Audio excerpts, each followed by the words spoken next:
오늘 저는 여러분과 함께 믿음의 시련이라는 제목으로 은혜를 나누고자 합니다. 여러분 학창시절을 기억해 볼 때 가장 힘들고 괴로웠던 것은 시험을 치는 일이었습니다.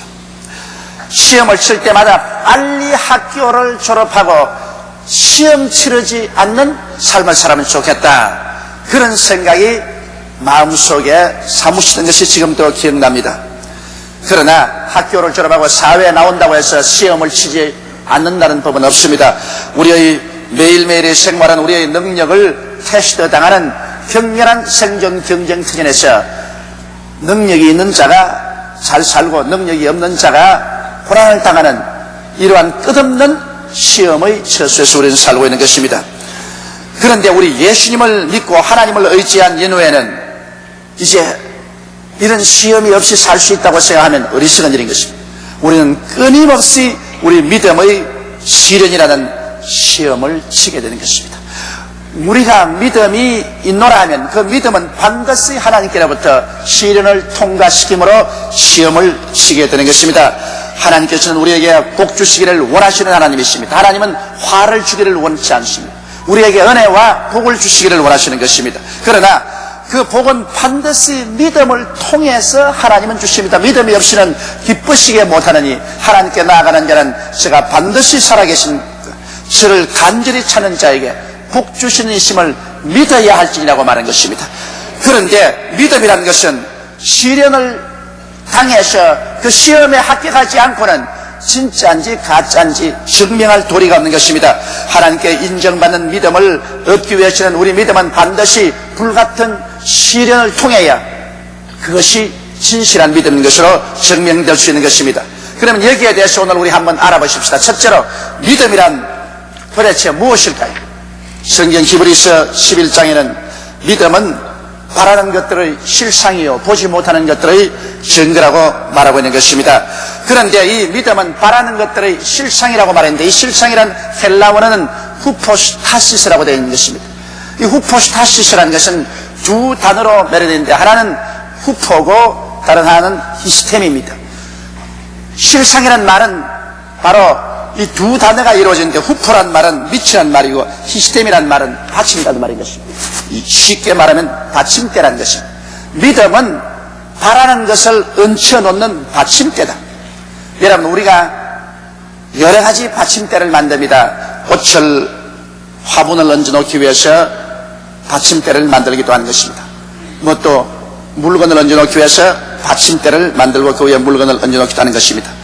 연약한 받침대를 만들어서 무거운 물건을 얹어놓으면 받침대가 흔들흔들하다가 부러져 버리고 마는 것입니다. 그러면 위에 얹어놓은 것까지 다 박살이 나는 것입니다. 그러므로 받침대 위에 물건을 얹어놓기 전에 반드시 튼튼한 받침대인지 아닌지를 시험을 해봐야 되는 것입니다. 그 받침대를 흔들어 보기도 하고 눌러보기도 하고 받침대의 그 힘이 있는지 없는지를 알아보고 난 다음에 거기에 해당하는 무거운 짐을 얹어놓게 되는 것입니다. 믿음은 바라는 것들의 받침대라고 말하는 것입니다. 우리가 바라는 것을 얹어놓는 받침대가 바로 믿음인데 하나님께서 우리에게 응답을 하기 전에 받침대가 되는 우리 믿음을 반드시 흔들어보고 눌러보고 시험을 해보는 것은 당연한 일인 것입니다.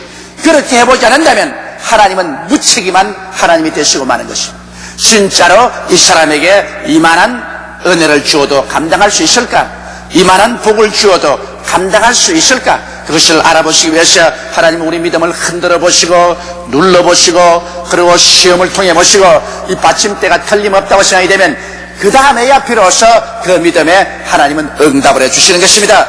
그러기 위해서는 믿음은 반드시 시련의 길을 통해야 되는 것입니다. 또한 믿음에는 보지 못하는 것들의 증거라고 했으니 여러분 증거에는 거짓 증거도 있고 참된 증거도 있는 것입니다. 그러므로 이것이 진짜 믿음이냐 가짜 믿음이냐를 알기 위해서는 그 증거를 반드시 시험을 해봐야 되는 것입니다. 믿음은 바라는 것들의 실상이요 보지 못한 것의 증거라 하시니 여러분 요새 가짜 증거가 굉장히 많습니다. 그 가짜 증거를 믿고 일을 했다가는 큰일 납니다. 그러므로 믿음도 가짜 증거가 될 수 있는 것입니다. 그러므로 가짜인지 진짜인지를 알아보기 위해서는 반드시 시험을 쳐봐야 되는 것입니다. 시험을 쳐보면 그 속에 있는 것이 드러나는 것입니다. 이러기 때문에 우리의 믿음은 반드시 하나님의 뜻에 따라서 시험을 치르게 되어 있는 것입니다. 여러분께서 믿음이 있노라 하고 조금도 아무런 시련을 겪지 않았다면 그 믿음은 가짜 믿음인 것입니다. 그 하나님께서 인정하지 않은 믿음인 것입니다. 여러분에게 여러 가지 시험을 당하거든 온전히 기쁘시게 여기십시오. 왜냐하면 하나님께서 여러분의 믿음을 시험해보고 인정하고 난 다음 복을 주기 위해서 여러분에게 시련을 보내주신 것입니다. 우리의 생에 시련이 다가오지 아니하면 하나님은 아예 여러분을 무시해버리고 마는 것입니다. 무시해버린 사람은 아무런 은총도 받을 수가 없는 것입니다.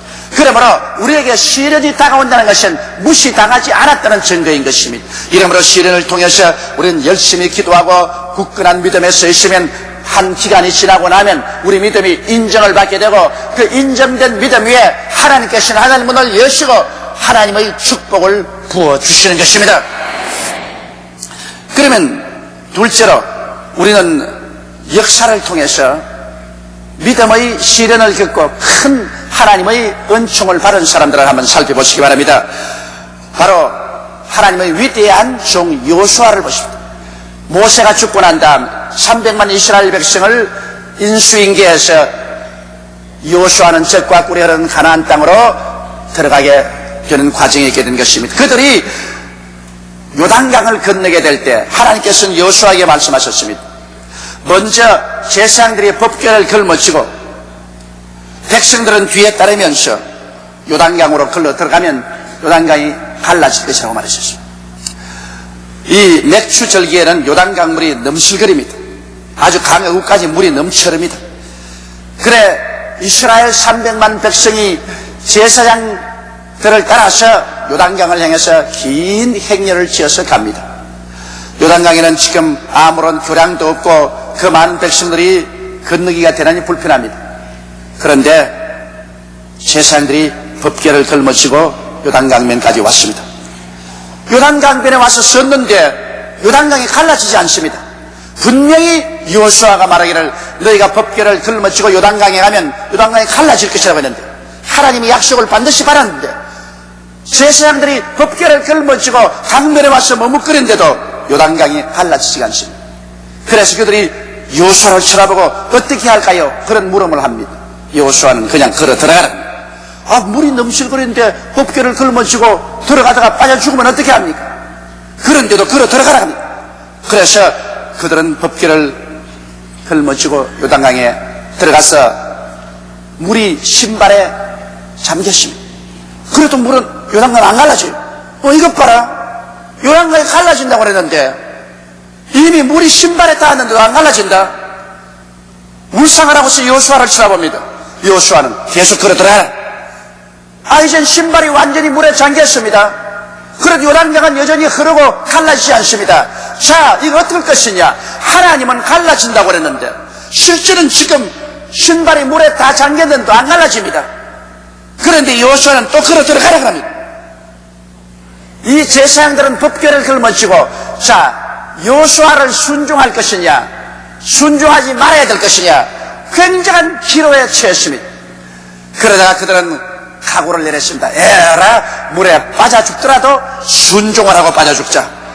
그러고 난 다음에 걸어 들어가서 물이 발목까지 차이자 순식간에 요단강 물은 갈라지기 시작하는 것입니다.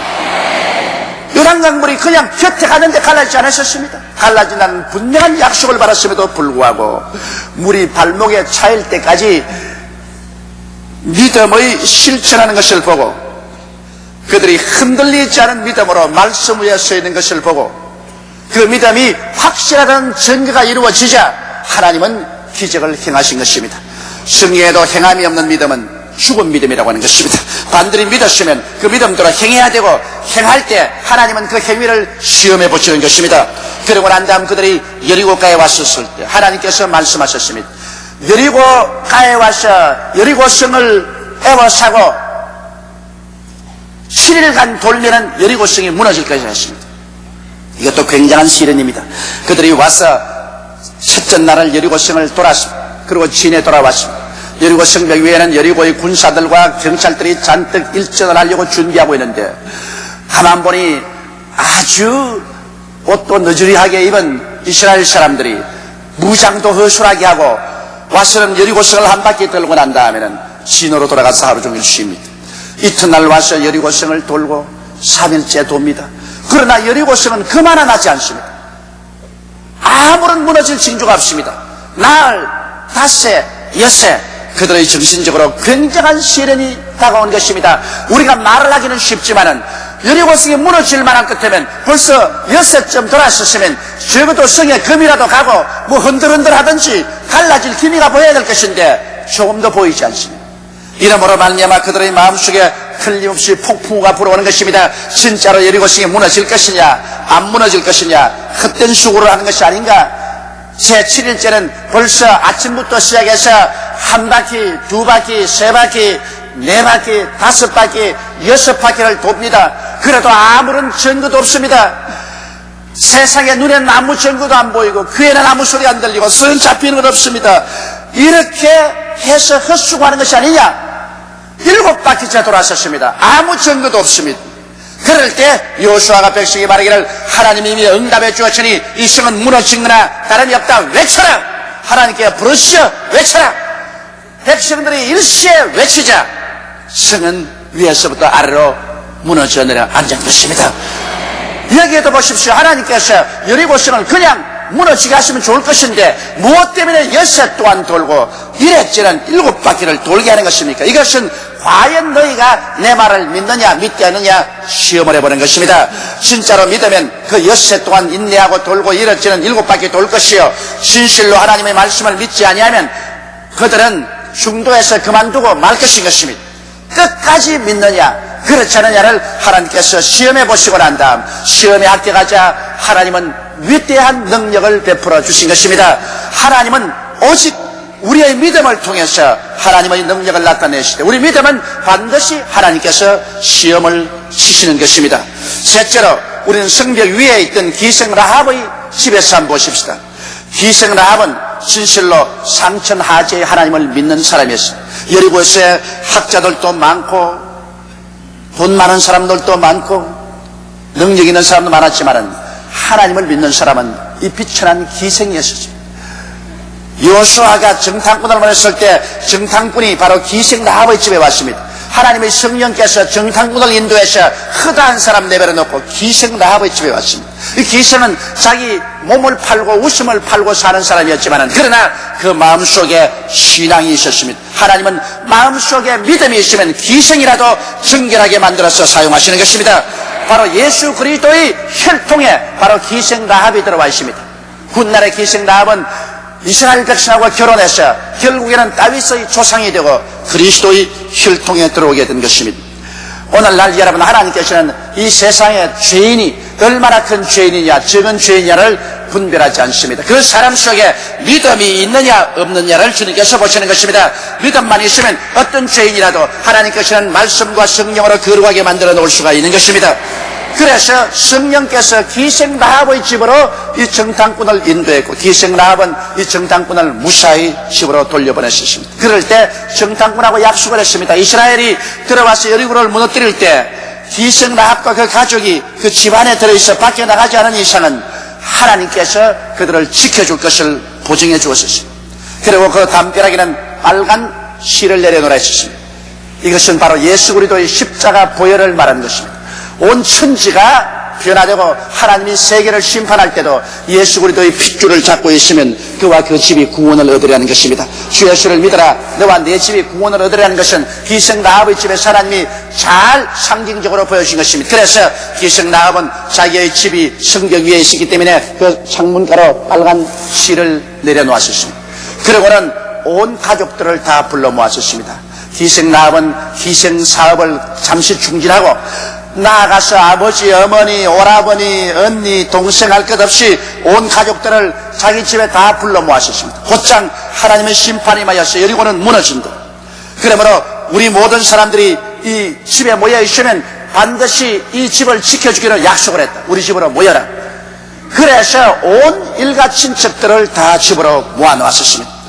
그런데 이스라엘 백성이 와서 하루를 돌아도 여리고성은 무너지지 아니하고 이틀을 돌아도 여리고성은 무너지지 않고 사흘 날 세월은 흘러가는데 온 일가 친척은 모두 다 그 집에 모여서 창가로 혹시 성이 무너지는가 바라보니 어림도 없습니다.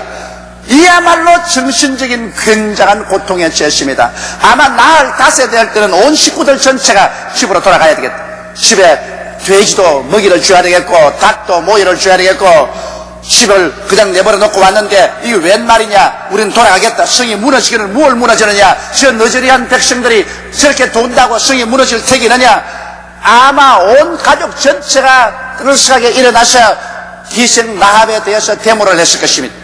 그러나 기생 라합은 굳은 결심을 가지고 그는 자기의 문가에 서서 막습니다. 아니요, 이 성은 무너지고 맙니다. 하나님은 상천하지의 하나님이신 것입니다. 하나님께서 여리고성을 이스라엘 백성들에게 주었다고 말씀하셨으므로 하나님의 말씀은 반드시 이루어지는 것입니다. 자관 이스라엘 백성이 오늘 6째 돌고도 성이 조금도 움직이지 않더라도 이 성은 무너집니다. 하나님께서 그렇게 말씀하셨습니다. 말씀대로 이루어집니다. 기생 라합 혼자 굳은 말씀에 대한 믿음을 가지고서 온 가족을 구원하기 위해서 문간에 서서 그를 막았지만은 나중에는 아마 가족들이 분노하고 일어나서 기생 라합을 테러하려고 달아들었을 것입니다. 기생 라합은 말했을 것입니다. 죽이고 싶으면 죽이십시오. 나를 짓밟고 날 죽은 시체를 밟고야 우리 집을 나갈 수 있지. 못 나갑니다. 이 집에 일단 들어온 이상은 못 나갑니다. 왜냐? 이 집에 들어있어야 구원을 받기 때문인 것입니다. 나는 기생 라합을 볼 때 깊은 감동을 느낍니다. 기생 라합 한 사람으로 말미암아 온 가족이 다 구원을 받았었습니다. 여러분, 기생도 자기의 가족들을 생각하고 성이 무너지기 전에 온 가족을 구원하려고 전력을 기울였는데 하물며 인간 세상 성이 지금 무너질 처지에 놓여 있는 것입니다. 이 세상과 이 세상에 있는 것들은 다 불타고 말 것입니다. 하늘이 큰 소리로 떠나가고 땅이 열렬한 불에 녹아질 것인 것입니다. 그러나 오직 믿는 자만이 의의 그하는 새하늘과 새 땅에 들어가게 되는 것입니다. 그렇기 때문에 오늘 우리들에게 하나님께서는 전도하라고 말씀하는 것입니다. 여러분의 가족은 어디 있습니까? 기생 라합은 그래도 비록 몸을 팔고 웃음을 파는 여자라도 자기의 가족들을 사랑해서 그 위기 때 자기 집으로 불러 모아오는 애정과 그 끈질긴 힘을 가지고 있었습니다. 여러분, 지금 이제 세상이 멸망할 때가 눈앞에 다가왔는데 이제 예수 그리스도의 강림하심이 곧 우리 지척에 다가왔는데 여러분의 부모들은 어디에 있습니까? 여러분들의 형제들은 어디에 있습니까? 여러분의 자녀들은 어디에 있습니까? 여러분의 이웃들은 어디에 있습니까? 그들은 지금 여러분 신앙의 집에 들어와 있습니까? 그렇지 않으면 여러분은 방관하고 내버려 놓았습니까? 그저 주님이 오신 날이 가까웠다 하지만은 그것 다 옛날부터 하는 말이다. 그리고 여러분께서 무관심하고 있겠습니까? 주께서 도적같이 올 것이라는 말씀을 여러분 기억하지 않습니까? 주께서 호령과 천사등의 고함과 하나님의 나팔로 신이 하늘로 쫓아 순식간에 강림하는 것입니다. 주 안에서 잠잠한 자는 먼저 일어나고 살아남은 우리들이 다 변화되어 공중으로 올라갈 것입니다. 그날은 순식간에 다가옵니다. 지금은 평안하다 할지라도 멸망은 순식간에 옵니다. 여리고성의 사람들은 편안하다. 이스라엘 백성들이 아무리 주위를 돌아다녀도 우리의 군비는 강하고 우리 군대는 강하다. 절대로 이 성은 무너지지 않는다. 벌써 6째 돌아도 진동 하나 오지 않았고 성에 금 하나 가지 않았다. 우리는 갔다 편안하다. 그렇게 생각을 했었습니다. 기생 라합의 집에 있는 가족들도 그렇게 생각하고 이제는 집으로 돌아가겠다고 아우성을 쳤습니다. 그러나 기생 라합은 결심하고 가족들을 보호했습니다. 절대로 못 나간다. 이 성은 반드시 무너진다. 하나님의 약속하신 말씀은 1.1핵도 변하지 않고 반드시 이루어진다. 눈에는 아무 증거 안 보이고 귀에는 아무 소리 안 들리고 손은 잡히는 건 없어도 말씀은 이루어진다. 말씀에 선다. 기생 라합의 믿음에 감탄하지 아니할 수가 없습니다. 신분이 기생이지만은 그러나 말씀에 대한 믿음은 이 세상 그 누구도 견줄 수 없을 만한 믿음을 가지고 있었습니다. 6세가 되고 1회째 들어가서 6바퀴를 이스라엘 백성이 돌 때는 기생 라합에는 이것이 6년 아니라 60년까지 길어 보였을 것입니다. 한 바퀴 돌아도 아무 일 없어. 둘, 셋, 넷, 다섯, 여섯, 일곱. 나중에는 인내의 한계점에 돌아있었습니다. 그러자 일시에 이스라엘 백성이 고함을 치자 천지가 진동하는 소리가 나더니 그렇게도 튼튼하던 성벽, 그렇게도 조용하던 도시, 쉬어도 무너질 기미가 없던 것이 순간적으로 성은 무너져 내려왔는데 희생 라합의 집만 남아있고 그 주위는 다 무너지고 이스라엘 백성은 물밀듯이 와서 모든 사람을 다 도륙하고 오직 희생 라합과 그 가족만 구원함을 받게 되는 것입니다. 여기에서 얼마나 믿음의 시련을 겪은 것입니까?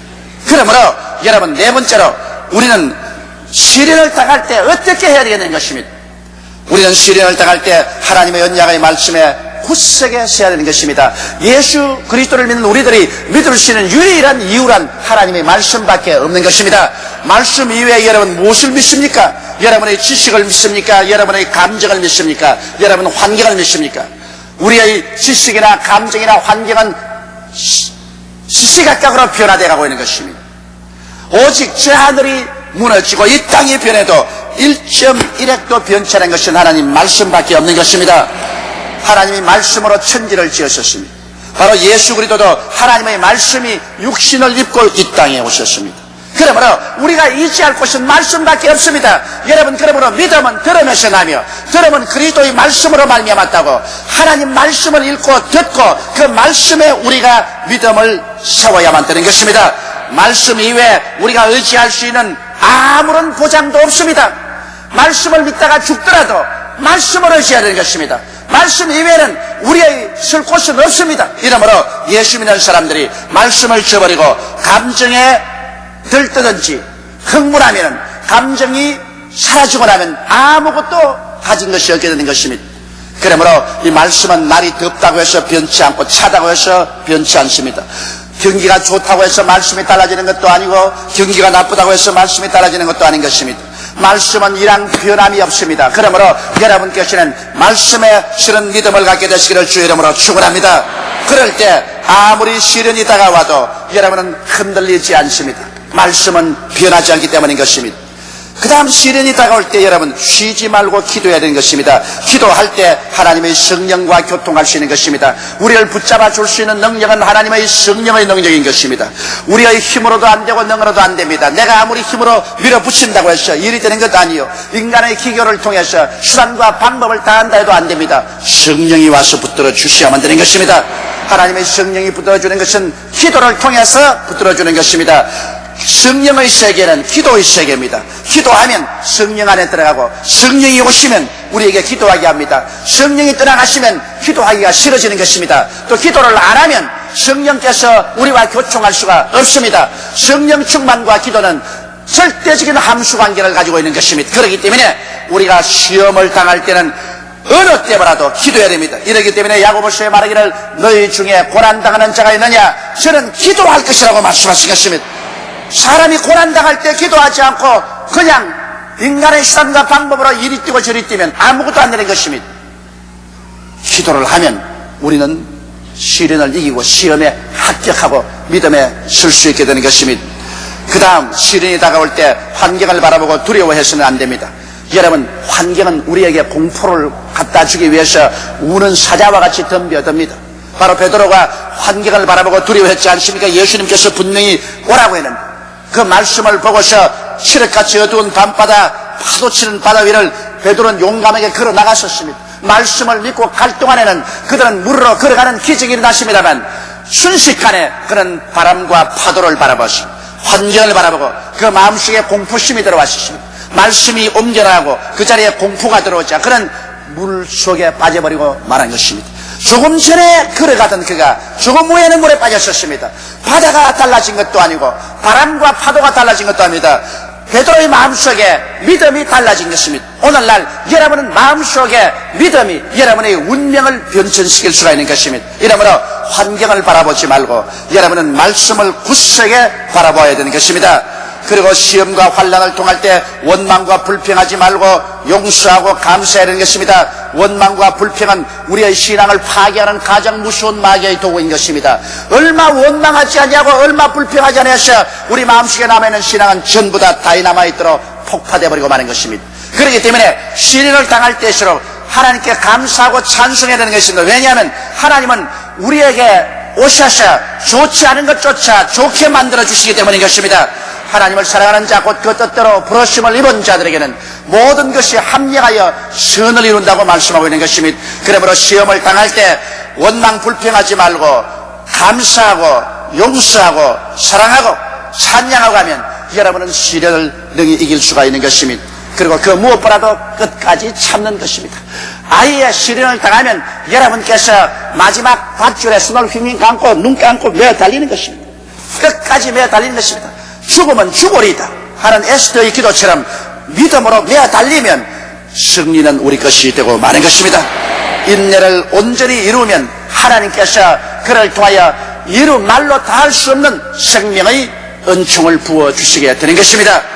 작은 믿음에는 작은 시련, 큰 믿음에는 큰 시련이 다가옵니다. 그러나 그 시련은 종국에 가서 위대한 승리를 가져오게 되는 것입니다. 이러므로 여러 가지 시험을 만나거든 온전히 기쁘게 여기십시오. 하나님께서는 이 시련을 통하여 여러분의 믿음을 인정하시고 그 믿음 위에 하늘나라의 보화를 얹어놓기를 원하시고 계신 것입니다. 다 같이 고개시켜 기도드리겠습니다.